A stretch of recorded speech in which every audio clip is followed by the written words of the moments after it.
Please fill me with the Ruach HaKodesh so that I may speak your words in love and boldness to those who listen.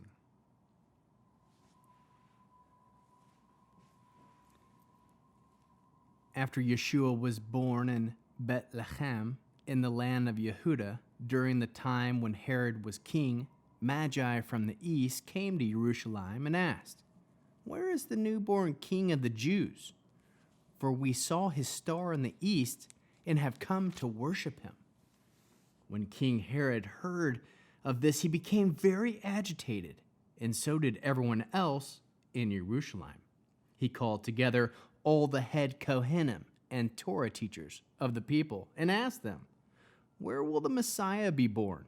In Bethlehem of Yehuda?"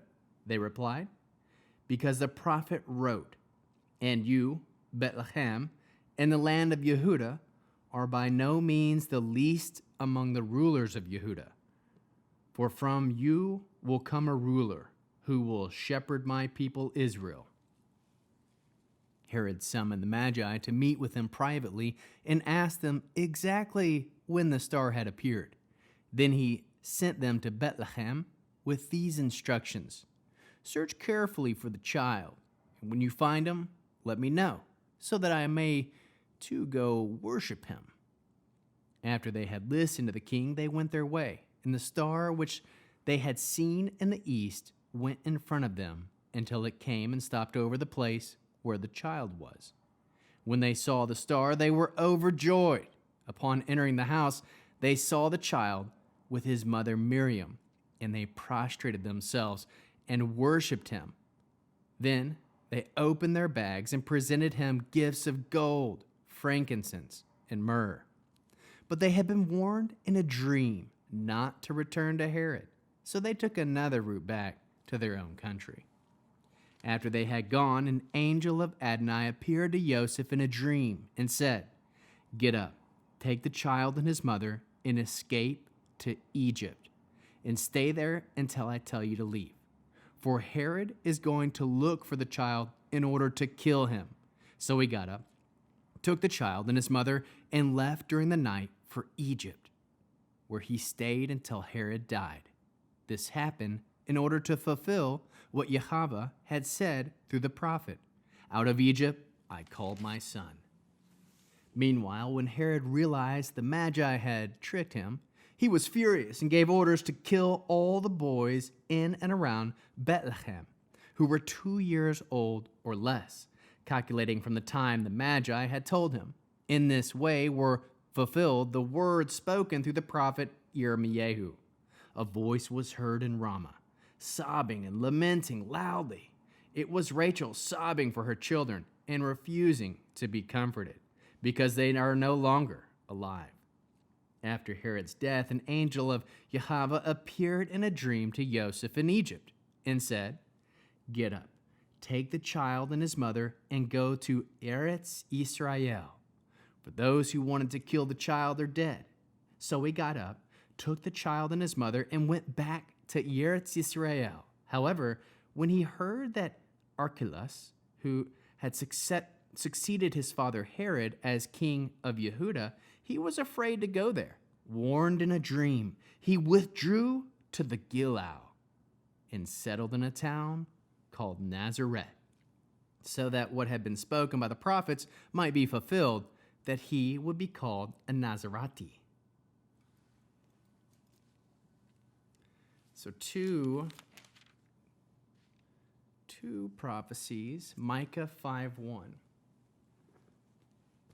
Micah 5:1, "But you, Bethlehem Ephrathah, being small among the clans of Yehuda, out of you one will come to me that is to be ruler in Israel, whose goings out from of old, from ancient time. Therefore he will abandon them until the time that she who is in labor gives birth. Then the rest of his brothers will return to the sons of Israel. He shall stand and shall shepherd in the strength of Yahweh, in the majesty of the name of Yahweh his God. And they will live, and then he will be great. To the ends of the earth he will be our shalom."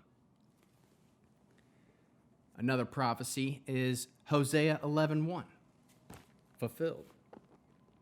Hosea 11:1, when Israel was a child, I loved him, and out of Egypt I called my son. Another cool thing about Bethlehem is King David is from Bethlehem.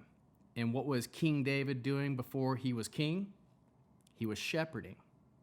And what did David love to do after he was king? Sacrifices.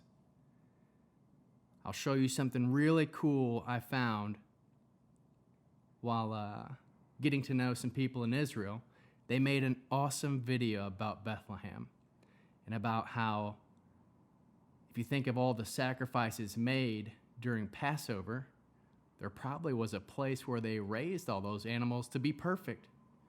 You don't think David probably made that place from his hometown? In that place, maybe there was a manger for the perfect lamb? Just a thought. How are the 4 questions shown here in chapter 2? Love God. Well, definitely Joseph demonstrated that by listening and obeying the angel. Love others as God loves us. He definitely did that by taking his new wife and his son, our father, to Egypt. Produce spiritual fruit. Today, I want you to think about different ways you can produce spiritual fruit. And of all the other things that I'm not getting from the different perspectives, the Magi, Miriam, Jesus, how all these different people are producing spiritual fruit, loving God, loving others, and bear one another's burdens. Joseph was definitely doing that.